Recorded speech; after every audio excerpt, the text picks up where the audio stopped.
नहीं ठीक है। Good afternoon everyone, as we start the class, आपका फर्स्ट जॉब है, मैं आपको 4 डेरिवेशंस बता रहा हूँ, इसमें से कोई 2 आपको लिखनी है और मान के चलिए 4 में से 2 एग्जाम में भी है 100%, मेरे टेस्ट में भी और एग्जाम में भी। एक बात का ध्यान रखिएगा, जब आप यहाँ पे टेस्ट करेंगे बैठकर, तो आपके पास मोबाइल अपने पास नहीं रहेगा या सामने रख दिया जाएगा। अपने आप ही खुद आके मोबाइल को साइलेंट करके या सामने अलग से दिखना चाहिए रख दीजिए, राइट, उल्टा करके, ताकि जाते हुए आप अपना मोबाइल ही उठा के लेके जाए। क्लियर? एंड सेकंड थिंग, आपके पास कोई भी नोटबुक जब आप टेस्ट कर रहे होंगे तो नहीं होनी चाहिए। वो फिर से वही कहूंगा, सामने जो बेंचेस रखे हैं 2-3 या बाहर सर के पास, वो रख के फिर आप करें। होप इट इज क्लियर, ताकि कोई परेशानी ना रहे कि भाई कोई देख रहा है कि नहीं। सिंपल। और सर के पास पूरी अथॉरिटी रहती है। अगर आप अननेसेसरीली इधर उधर देख रहे हैं, किसी की तरफ इशारेबाजी कर रहे हैं, तो उनको कोई जरूरत नहीं है ये आपसे पूछने की कि आप क्यों देख रहे हैं। वो आपका पेपर लेके अब आपको जाने के लिए कैसे, these are simple rules, right. तो आप अपना पेपर आराम से कीजिए और उनको देकर चले जाइए। चलो अभी आज की क्लास में जल्दी करें, फटाफट लिखे। उनका थ्योरेटिकल पार्ट मत लिखिएगा, सिर्फ मैथमेटिकल पार्ट लिखो, फटाफट जल्दी करो। एनसीईआरटी के 7 क्वेश्चंस मैंने डिस्कस कर दिए थे, 8 क्वेश्चन के ऊपर था, तो अब जल्दी करें तो मैं सोल्ड और अनसोल्ड फटाफट से डिस्कस करूंगा। करिए, जो लोग रिकॉर्डिंग देख रहे हैं उनको भी लिखना है, आप लिखें फिर आप पढ़ें, जल्दी कीजिए। तो जो भी 10-15% रह गया उसे आप कंप्लीट कर लेंगे। जब तक आप इस तरीके से अपने आप को चैलेंज देकर और डेरिवेशन जल्दी जल्दी नहीं लिखेंगे, तब तक एग्जाम के लिए तैयारी नहीं, राइट। चलो अभी क्वेश्चंस की तरफ चलते हैं। तो आप में से किसी ने बोइंग एयरक्राफ्ट वाला जो क्वेश्चन था वो दोबारा से कहा था कि समझा दीजिए, right. So I am solving it again. मैं पूरा सॉल्व नहीं करूंगा, कुछ सिर्फ कॉन्सेप्ट समझाता हूं। द क्वेश्चन वाज कि एरोप्लेन फ्लाई कर रहा है और उसके ऊपर अपवर्ड प्रेशर डिफरेंस कितना है। ऑब्वियसली हम जानते हैं एरोप्लेन की शेप, विंग्स की शेप बेसिकली की वजह से upward pressure is more then downward pressure, क्योंकि ऊपर वेलोसिटी हेड बढ़ जाता है तो प्रेशर हेड कम हो जाता है। ये मान रहा हूं कि बर्नौली थ्योरम के अकॉर्डिंग आप लोगों को पहले से पता है, ठीक है। तो अब देखिए जरा, ऊपर की तरफ प्रेशर डिफरेंस बढ़ गया है, तो pressure difference multiplied by area of wings. Pressure into area क्या होता है? फोर्स होती है।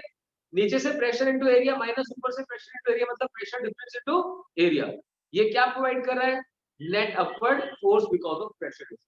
इस फोर्स ने बैलेंस कर रखा है वेट ऑफ द एरोप्लेन, जिसकी वजह से क्वेश्चन में लिखा गया कि एरोप्लेन लेवल फ्लाइट में चल रहा है, यानी हॉरिजॉन्टली फ्लाई कर रहा है, ना ऊपर ना नीचे, क्योंकि उसके वेट को अपवर्ड फोर्स ने बैलेंस कर रखा है। डन। यहां से डेल्टा भी फाइंड कर लेते, ये फर्स्ट पार्ट हो जाता है, ठीक है।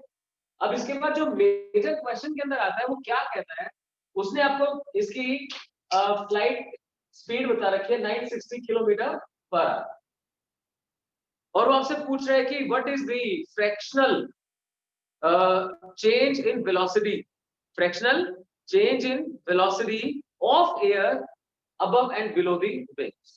हमें पता है विंग के ऊपर वेलोसिटी ज्यादा है, विंग के नीचे वेलोसिटी ज्यादा है। ये हमसे पूछ रहे हैं कि फ्रैक्शनल चेंज कितना उस वेलोसिटी का। अब ऐसे फ्रैक्शनल चेंज क्या होता है? Change in something divide by original value. अब ओरिजिनल वैल्यू तो 960 बता रखी है, ना तो नीचे बता रखी है ना ऊपर बता रखी है, और एन एवरेज इसकी बता रखी है, तो एवरेज बता रखी है ना, तो उस चीज को दिमाग में रख के हम क्वेश्चन करते हैं। तो देखिए, एरोप्लेन का क्वेश्चन है, एयर ब्लो कर रही है, तो हम लगाते हैं Bernoulli theorem. Bernoulli theorem above and below the wing, above and below, properly ऐसे करके आप अबव एंड बिलो क्या चीज अप्लाई कर रहे हैं? Bernoulli theorem. अच्छा पहले डिसाइड कर लो आप कौन से फॉर्मेट के अंदर बर्नौली थ्योरम अप्लाई करने वाले हैं, पर यूनिट वॉल्यूम में, पर यूनिट वेट में? वॉल्यूम, चलो ठीक है, आपने कहा पर यूनिट वॉल्यूम, तो लेट्स गो फॉर दैट। ऊपर से पड़ने वाला प्रेशर P1, राइट, इसलिए pressure energy per unit volume कितनी बन गई? P1। Pressure energy per unit volume plus kinetic energy half rho v square, where v stands for the velocity above wing, right? So P1 plus half rho v1 square। अच्छा, height ground से same consider हो सकती है above and below the wing, so that means gravitational के बारे में discussion करने की जरूरत नहीं है। This becomes equal to अब below below P2 plus half rho V2 square. हम जानते हैं V1 is greater than V2 and P2 is greater than P1. तो एक काम करते हैं, half rho V1 square minus V2 square इधर ले जाते हैं और इधर हो जाता है P2 minus P1. मतलब जब आप डेरिवेशन कर रहे हैं, न्यूमेरिकल सॉल्व कर रहे हैं ना, कुछ चीजें आपको पहले से पता होनी चाहिए, तो सॉल्विंग आपके लिए इजी हो जाती है. जैसे हमें ये चीज क्लियर है कि pressure below is more than pressure above, इसलिए I would like to go for P2 minus P1. I know that velocity above is more than velocity below, so I would like to go for V1 square minus V2 square. Clear what it said? तो इसके अंदर P2 minus P1 तो आप already find कर चुके हैं, वो यहाँ पे पुट हो जाएगा. ऐसा यूनिट्स है प्रॉपर, ऐसे में कन्वर्ट करके सॉल्व. अब आप देखिए यहाँ V1 square minus V2 square can be written as V1 minus V2 and V1 plus V2. तो V1 minus V2 into V1 plus V2, और ये जो 2 था इसे मैं इसके साथ है और रो के फैक्टर को मैं इधर ले आता हूँ, that becomes delta P by rho, right. अब V1 plus V2 by 2 क्या रिप्रेजेंट कर रहा है? Average velocity. So this can be written as V average, इधर है V1 minus V2, that's equal to delta P upon rho. आपको क्या निकालना है? आपको निकालना है basically V1 minus V2 by V average. ये बनेगा fractional change in speed of air above and below. So V1 minus V2 by V average is equal to, ध्यान दीजिए, V1 minus V2 अगर मैं यहाँ से सॉल्व करूं तो कितना बनता है? डेल्टा P बाय रो, और उसके साथ ये नीचे चला गया V एवरेज. क्लियर है? डेल्टा ये किसकी वैल्यू आ गई? V1 minus V2 की. आपको सॉल्व करना है V1 minus V2 upon V average. तो V एवरेज सपोज करो दोनों तरफ डिवाइड कर दे, तो आपको क्या मिलेगा? डेल्टा P अपॉन रो इनटू V एवरेज का स्क्वायर. तो आपको पता है सोल्ड एग्जांपल है एनसीईआरटी का, आ सकता है एग्जाम के अंदर, और थोड़ा सा यहाँ ट्रिकी है. आपको पहले तो क्लैरिटी होनी चाहिए, पता होना चाहिए क्या निकालना है, V1 minus V2 upon V average निकालना है. उसके बाद ये जब मिलता है तो लगता है यार ये तो मल्टीप्लाई में आ रहा है, डिवाइड में कहां से लाएं, तो उठा के V एवरेज स्क्वायर से डिवाइड कर दिया. अब इट इज क्लियर? कर लेंगे इस क्वेश्चन को, ठीक है बच्चों. Now moving on to 10.9. 10.9 एक आसान क्वेश्चन होने की वजह से, आसान है और विस्कोसिटी के ऊपर आए हुए कुछ फ्यू क्वेश्चंस में से है, तो ये इसके ऊपर भी आप वेरी वेरी इंपॉर्टेंट लिख सकते हैं. 10.9 ठीक है, ये हम कर चुके हैं क्लास के अंदर पहले भी, तो मैं हल्का सा ब्रीफ करता हूं आपको कि ये प्लेट है, इसके नीचे फिल्म बनी हुई है और इधर वेट हैंग कर रहा है, राइट. वेट हैंग कर रहा है तो नीचे कितनी फोर्स लग रही है? mg. तो इसके ऊपर भी आगे की तरफ फोर्स कितनी लग रही है? mg. अगर ये कांस्टेंट वेलोसिटी से ट्रेवल कर रहा है, सोचिए जरा, अगर एक्सेलरेटेड होता तो टेंशन जो होती वो mg से अलग होती, एक्सेलरेशन होता तो ऊपर नीचे की तरफ लगने वाली फोर्सेस डिफरेंट होती, लेकिन क्वेश्चन में बताया गया कि कांस्टेंट वेलोसिटी से ट्रेवल कर रहा है. सो कांस्टेंट वेलोसिटी तो तभी आएगी जब फोर्स जीरो हो जाएगी. तो force above is equal to force below, यानी यही फोर्स एज इट इज यहां पे ट्रांसफर. उसके बाद देखो ये जो ऑयल की लेयर है यहाँ पर, इस लेयर की थिकनेस बता रखी है आपको, जो कि dx का रोल प्ले कर रही है. इसका जो पार्ट नीचे, जो लेयर नीचे सरफेस को टच कर रही है, वो तो मूव कर ही नहीं रही, यानी वहां पे तो वेलोसिटी जीरो है. तो जिस वेलोसिटी से ये ट्रेवल कर रहा है, अपर पोर्शन ब्लॉक ट्रेवल कर रहा है, प्लेट ट्रेवल कर रही है, उसी वेलोसिटी से upper layer of liquid travel कर रही है. सो वेलोसिटी डिफरेंस dv क्या हो गया? इस अपर पार्ट की वेलोसिटी. ठीक है, अब याद करो लेयर्स के लिए आप यूज करते हैं F minus eta a dv by dx. आप कहेंगे सर माइनस साइन क्यों नहीं लगाया? तो आपको तो पता है माइनस साइन तो सिर्फ अपोजिशन शो करने के लिए होता है, राइट. न्यूमेरिकल्स में आप नहीं लगाएंगे तो चलेगा. सो ईटा a dv बाय dx ये बन गई ऑपोजिंग फोर्स. इस फोर्स ने mg को कर दिया बैलेंस, इसलिए नेट फोर्स हो गई जीरो. तो सारा सॉल्यूशन डायग्राम के अंदर लाएगा. आप देखें mg इधर लगा और ये फ्रिक्शन फोर्स इधर लगी, विस्कस फोर्स इधर लगी. eta d by dx must be equal to mg. In that case net force on the system comes out to be zero, acceleration zero, velocity constant. अब भी जीरो से भी वो लगा हुआ था तो बेर आउट वाला था ना, तो वैसे ही होता है. So eta a d by dx becomes equal to mg. यहाँ से उठा सॉल्व कर दो. ठीक है, चलिए फाइन. नेक्स्ट स्टोक्स लॉ आपको बता दिया था, है ना. टर्मिनल वेलोसिटी का क्वेश्चन आप कर सकते हैं, मैं उसे छोड़ रहा हूं. Coming to question number 10.11. 10.11 Very NCERT page 261. It says the flow rate of water from a tap of diameter 1.25 centimeter is 0.48 liter per minute. तो मैं यहाँ सारे से इरेज करके और साथ साथ कोशिश करता हूँ. आप भी तब तक स्टेटमेंट रीड कीजिए. This is question number 10.11. 10.11.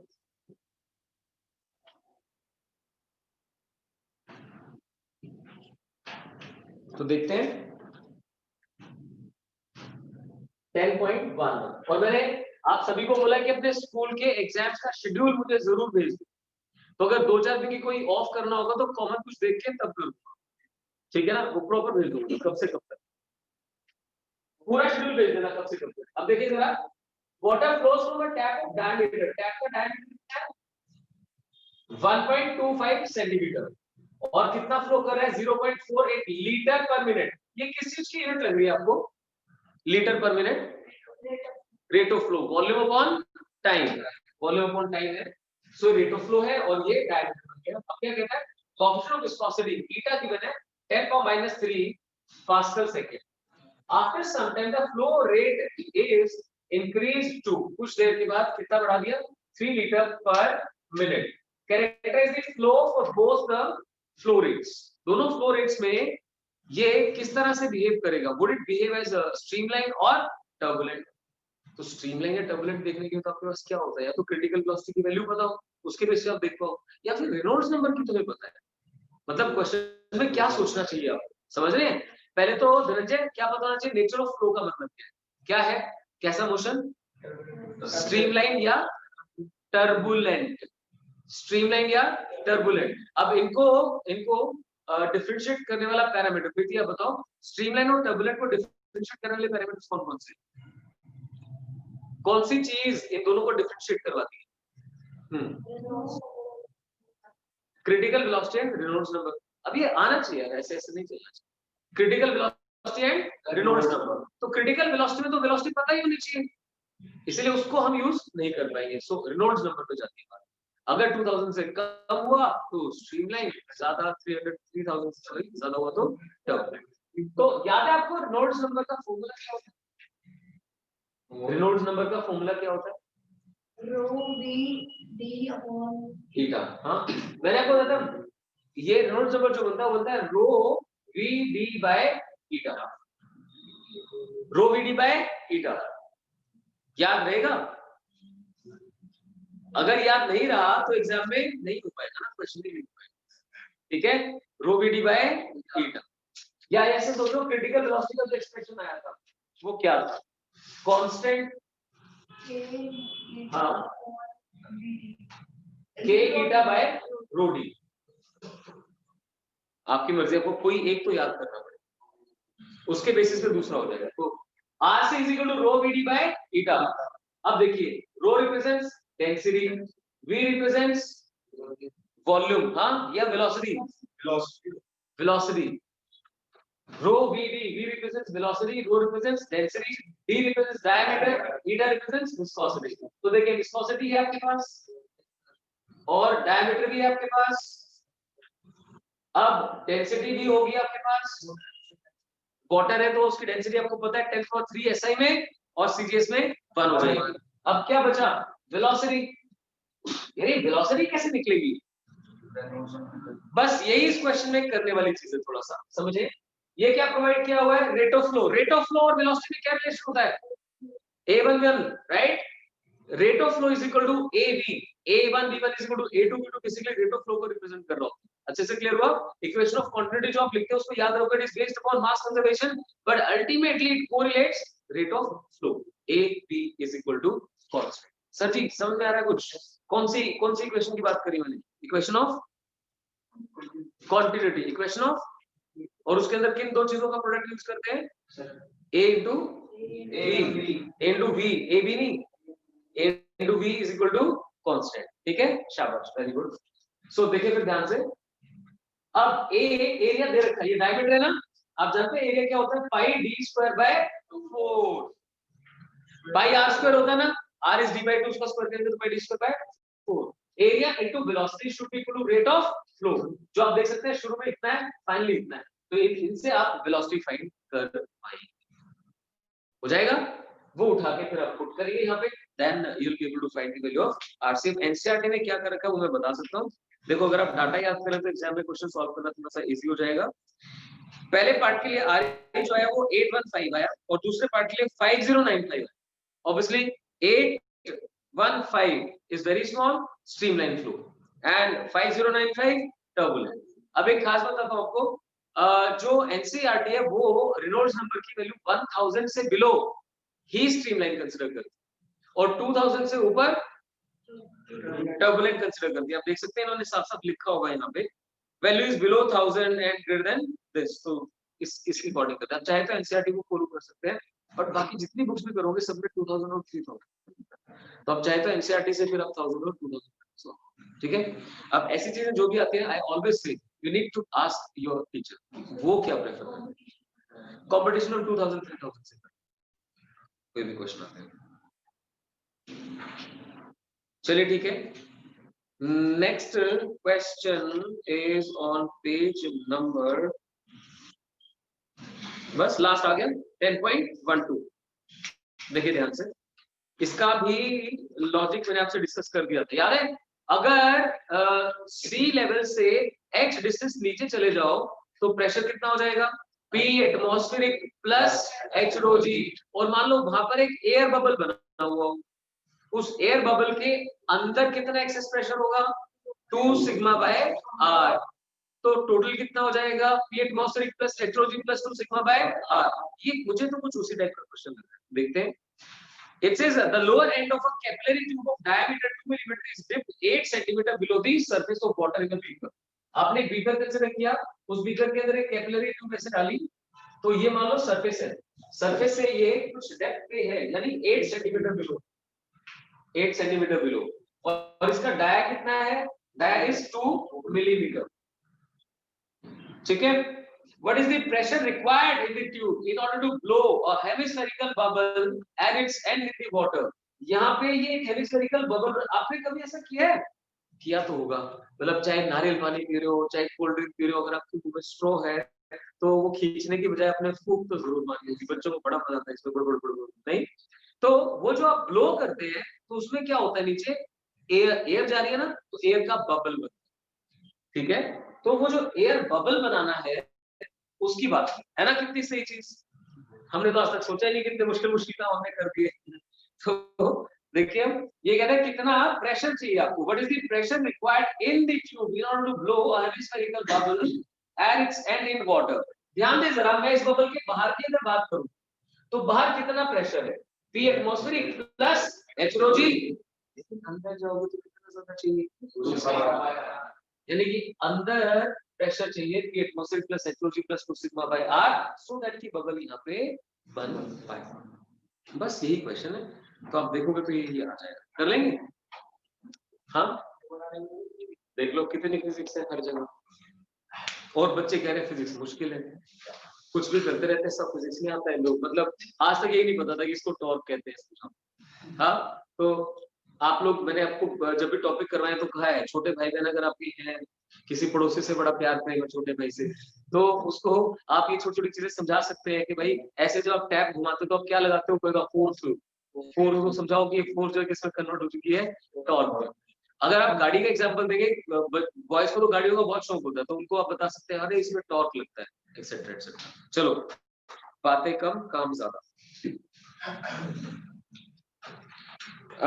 देखिए मैं आपको एक चीज और क्लियर करता हूँ, ये ना पॉइंट्स टू पॉन्डर लिखे होते हैं इसमें एंड में, कभी समय मिले तो ये पढ़ के जरूर देखिएगा, आपको मजा आएगा, इसमें अच्छे रिवीजन पॉइंट्स गिवन होते हैं। जैसे ना पॉइंट नंबर 8 जो है उसमें लिखा है the critical Reynolds number for the onset of turbulence is in the range 1000 to 10,000 depending on the geometry of the flow.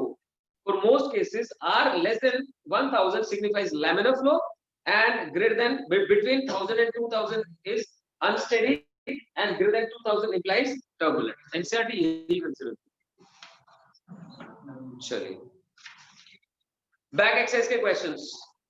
First question, explain why the blood pressure in humans is greater at the feet than at the brain। यहाँ की बजाय bottom पे पाँव में blood pressure ज्यादा क्यों होता है, H रो जी के क्या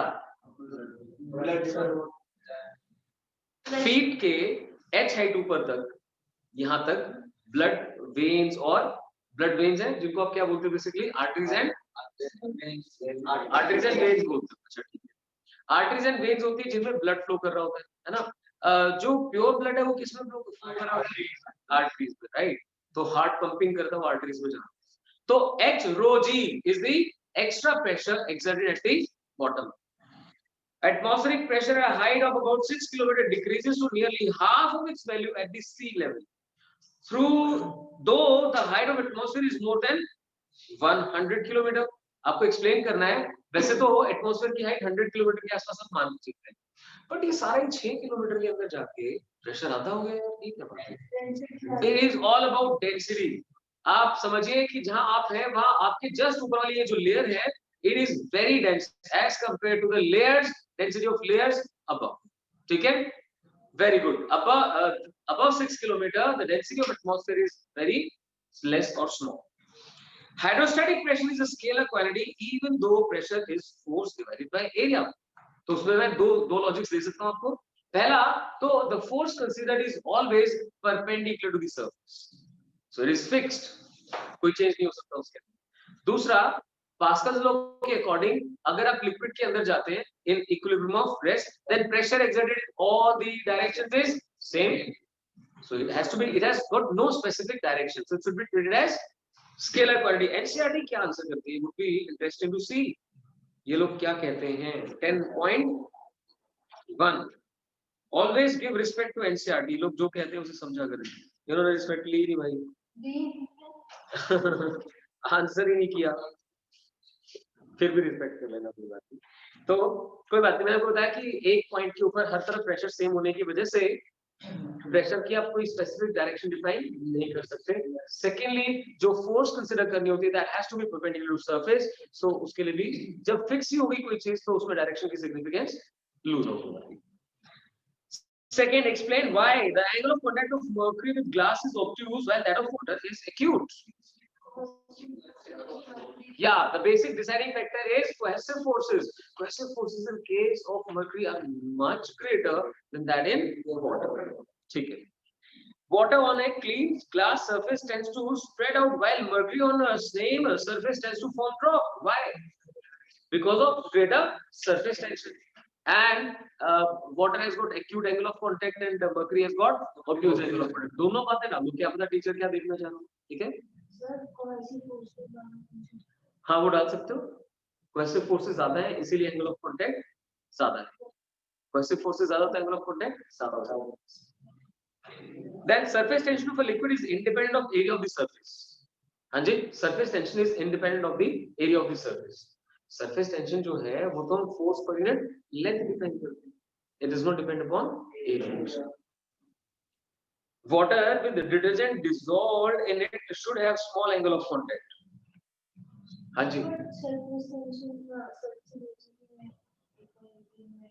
surface energy per unit area basically, तो पर यूनिट एरिया डिफाइन कर रहे हैं, तो एरिया से हो गया इंडिपेंडेंट। सर आप ऐसे बोल सकते हैं surface tension is basically surface energy per unit area. So area को आपने पर यूनिट कर दिया ना, तो एरिया तो हट गया। That means it is right, surface tension is independent of the area. हाँ जी, water with detergent dissolved in it should have small angle of contact. Why? हाँ, सो दैट नहीं बताना व्हाई इज इट सो।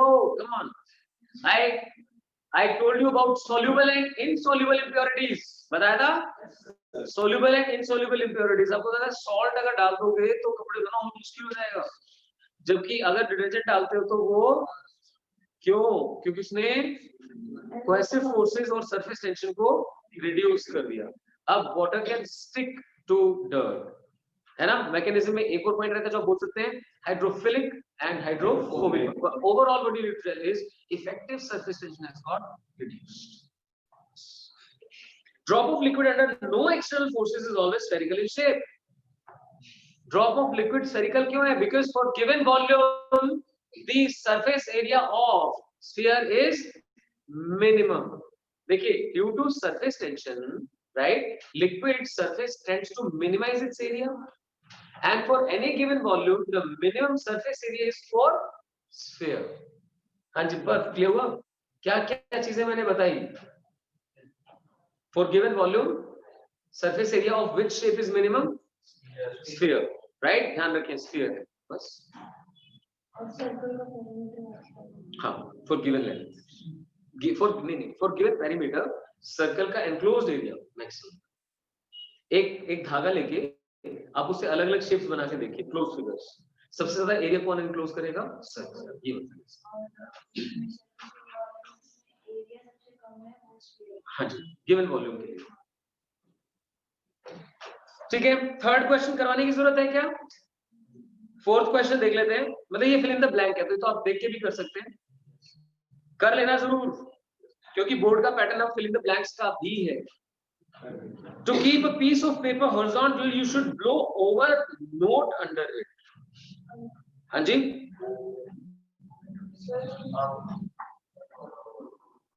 बताओ बताओ बताओ. Explain why to keep a piece of paper horizontal, you should blow over, not under it. मतलब क्या होता है, जैसे पेपर ऐसे नीचे मुड़ने की कोशिश करे तो आपको नीचे से फूंक नहीं मारनी, उसके ऊपर ब्लो करना है. कारण क्या है? It would increase. जैसे प्लेन है, सीधा रखना है तो नीचे प्रेशर ज्यादा चाहिए. तो ऐसे ही आप ये समझिए कि अगर एक पेपर ऐसे गिर रहा है नीचे, उसको आप सीधा रखना चाहते हैं तो उसके क्या करना पड़ेगा? ऊपर एयर ब्लो करनी पड़ेगी. ऊपर एयर ब्लो करेंगे तो वेलोसिटी बढ़ जाएगा और प्रेशर कहाँ बढ़ जाएगा? नीचे. Pressure at below becomes greater than the pressure according to Bernoulli's theorem. When we try to close a water tap with our fingers, fast jets of water gush out through the opening between our fingers. होता क्या है? Overall area of cross section reduces. कौन सा area? ध्यान से. Area of cross section reduce हो जाता है. पहले जितने एरिया से पानी बाहर निकल रहा था उन्होंने काफी कम कर दिया. As the area of cross section reduces, the velocity of flow increases. कौन सी इक्वेशन के according? Equation of continuity. A1 is equal to बहुत बढ़िया, शाबाश, बहुत इशारा. That the size of the needle of a syringe controls flow rate better than the thumb pressure exerted by a doctor while administering an injection. हाँ जी, एक syringe जो है, जैसे सिरिंज है, मान लो सिरिंज का जो साइज है, right, size of the needle in A syringe, यानी उसकी लेंथ बेसिकली वो बेटर कंट्रोल करती है रेट ऑफ फ्लो को, बजाय कि जो प्रेशर आपने एक्सर्ट किया.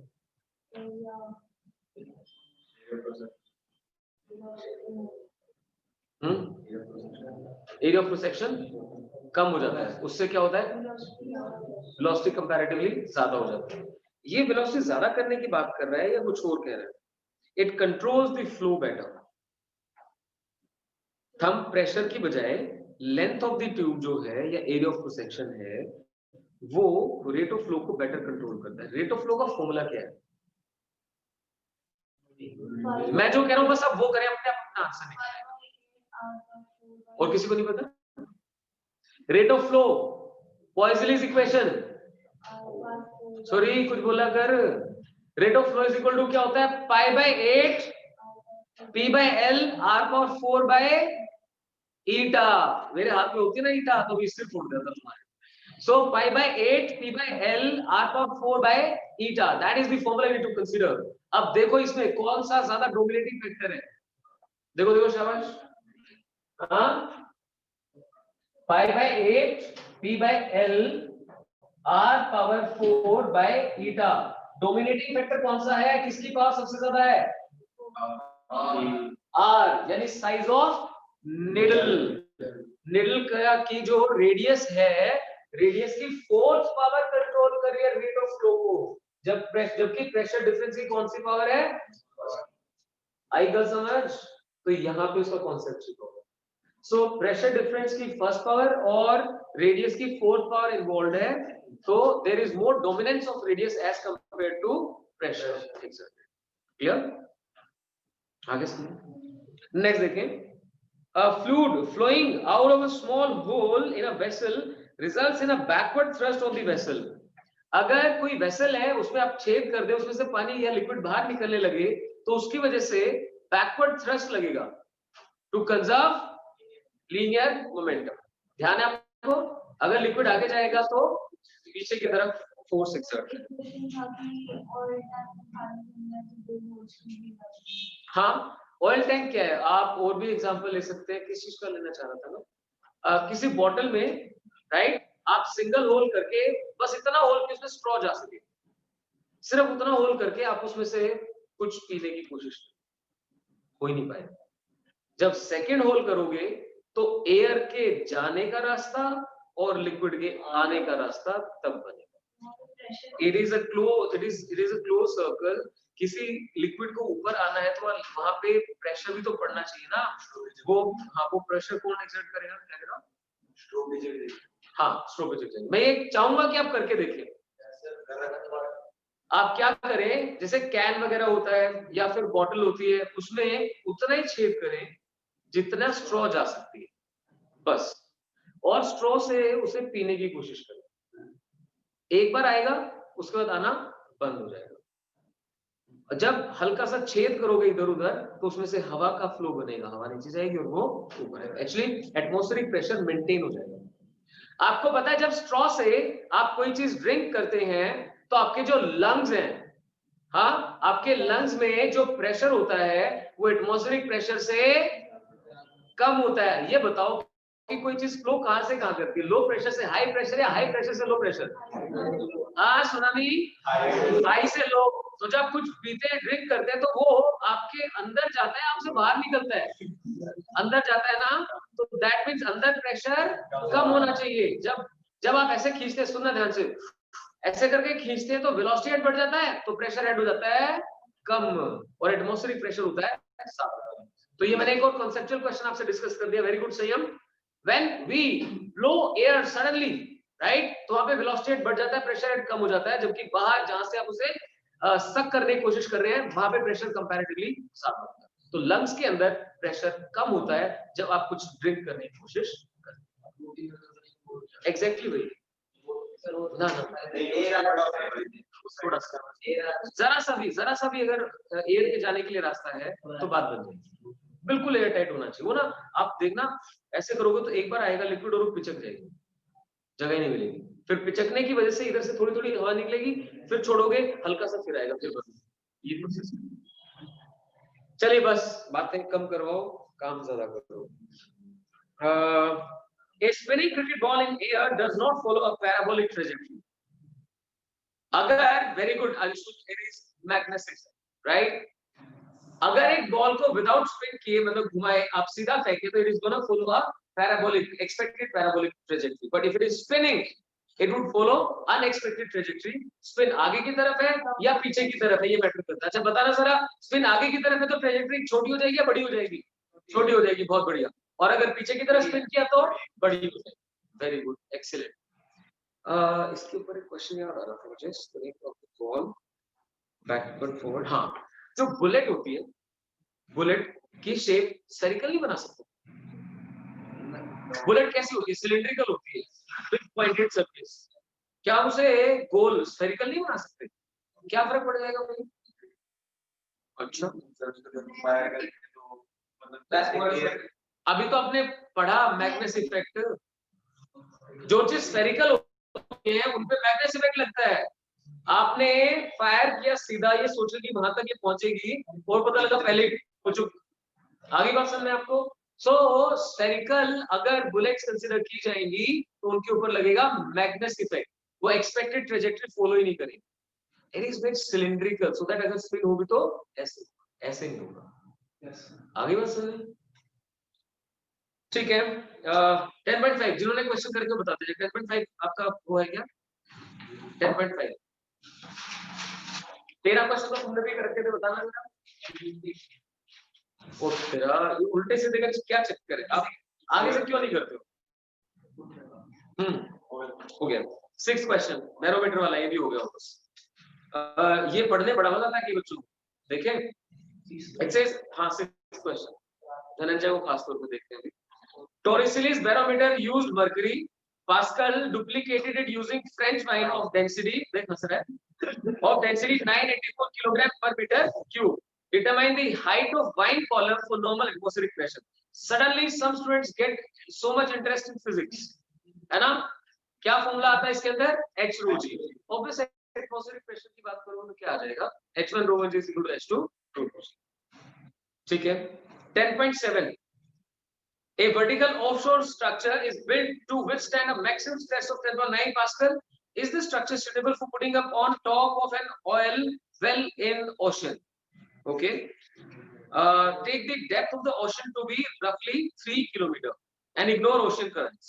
तो कह रहा है कि ocean currents मतलब वहां पे पानी का flow बिल्कुल छोड़ दो, सीधा प्रेशर पड़ने वाला है और हाइट कितनी बताई 3 किलोमीटर. तो जहां पे स्ट्रक्चर रखना है उसके ऊपर 3 किलोमीटर हाइट का लिक्विड बना. 3 किलोमीटर हाइट के लिक्विड में कितना प्रेशर लगाना है? HROG कर दो. टोटल प्रेशर कितना बन जाएगा? P atmospheric plus HROG. क्या ये प्रेशर ये बियर कर सकते हैं? क्या लिखा गया इसमें? Maximum stress of 10.9. तो अगर आपका आंसर 10.9 से कम है तो ये बियर कर लो. अगर आंसर उससे ज्यादा तो बियर नहीं करना है. ठीक है. Then comes hydraulic automobile lift is designed to lift cars with a maximum mass of 3000 kilograms. The area of cross section of the piston carrying the load is this. What maximum pressure would the smaller piston have to bear? छोटे piston को कितना maximum pressure झेलना पड़ेगा? क्या क्या बता रखा है आपको? बड़े पिस्टन का एरिया बता रखा है. बड़े पिस्टन में जो मैक्सिमम मास हो सकता है वो बता सकता है, बता रखा है. तो पर आप बताओगे मास से क्या निकाल लें? Wait, right. और वेट होती है फोर्स. फोर्स को एरिया से डिवाइड करके क्या आ जाएगा? प्रेशर. यानी कि आपने बड़े वाले पिस्टन पे प्रेशर निकाल लिया. अब पास्कल भाई साहब क्या कहते हैं? ये तो एज इट इज ट्रांसमिट हो जाएगा. तो छोटे वाले को इतना ही प्रेशर बियर करना. हो गया. ठीक है. अब YouTube आ गया, वही वाला ऑयल वाला करवा रखा है. तो आपको H1 rho 1 is equal to H2 rho 2g. That's 0.8. Next भी किया हुआ आपने. 11th question is very important. Can Bernoulli's equation be used to describe the flow of water through a rapid in a river? आपने कभी rapid word सुना है? कहाँ सुना है? ऋषिकेश गए हो कभी? हाँ, बोट में राफ्टिंग करी है? नहीं करी. तो मतलब कई बार ऐसे खबरें भी आती रहती है कि वहां पे 2 जने बह गए, ये हो गया वो हो गया. But it is a fun doing this. What they do is आपको ना वो सेफ्टी जैकेट्स पहना देते हैं और बोट में लेके जाते हैं 5-6 जनों को. और जहां पे रैपिड क्या होता है, एकदम से जहां एरिया ऑफ सेक्शन कम होगा स्पीड बढ़ जाएगी ना. ऐसा होता है रैपिड. एकदम से स्पीड बढ़ जाती है. वहां पता है क्या करते हैं? पकड़ के आपको फेंक देते. एंजॉय और फिर पकड़ के खींच लेते हैं. So that is a rapid. That's a fun. तो आप जैसे कॉलेज में जाएंगे तो you can have this kind of fun. But जहां पे बहुत ज्यादा डेप्थ ना हो और लिक्विड वेलोसिटी जरूरत से ज्यादा ना हो और आपका ध्यान भी नहीं हो. चलो. सो नहीं, बिल्कुल भी नहीं, क्योंकि बर्नौली थ्योरम तो आइडियल फ्लूइड के लिए. रैपिड का मतलब तो टर्बुलेंट हो गया, वहां पे apply.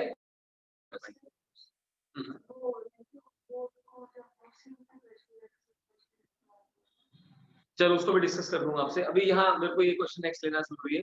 12th question is even more important. Does it matter if one uses gauge instead of absolute pressure in applying Bernoulli's equation?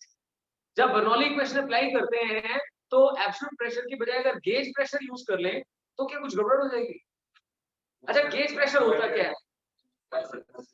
Absolute minus atmospheric.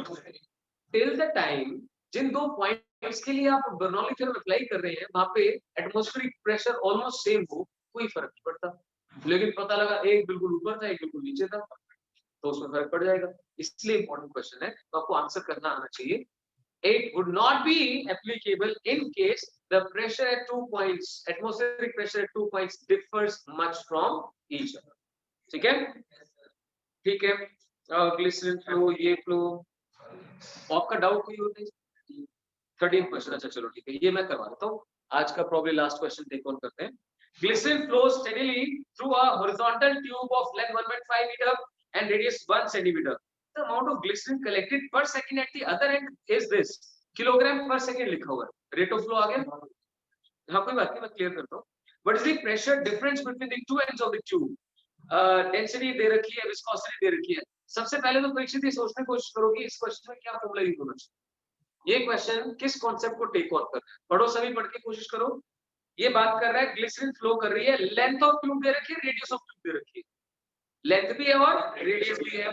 और फिर amount of glycerine flowing, per second दे रखा है। हाँ, amount of glycerine flowing per second, volume per second अगर होता तो क्या फॉर्मूला लगता, π/8 P/L r⁴ बीटा, ये लगता ना यार। एक बात सोच के देखो, अगर मैं इसे डेंसिटी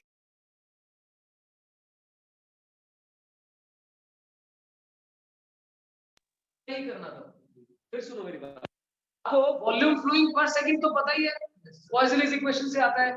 अगर कोई मास पर सेकंड, यूनिट्स को ध्यान से देखा करो, किलोग्राम पर सेकंड दे रखा है, अगर मीटर क्यूब पर सेकंड दे रखा होता तो बस सीधा ही फॉर्मूला लग जाता। यहाँ पे किलोग्राम पर सेकंड है तो मास पर सेकंड है, कैसे कन्वर्ट करूं, डेंसिटी से मल्टीप्लाई करूं, बस ये करना हो जाएगा।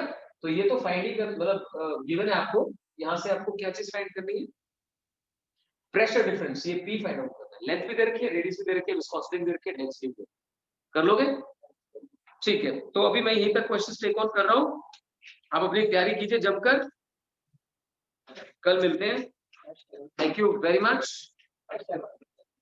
पता है आपको कल फ्राइडे, मैं ये बात एक बार फिर बोल देता हूँ कि बाद में मुझे दोबारा ये कहे कि सर आपने टाइम नहीं बताया था, सर मुझे सिलेबस नहीं पता था, सर मेरी टाइम टूट गई थी।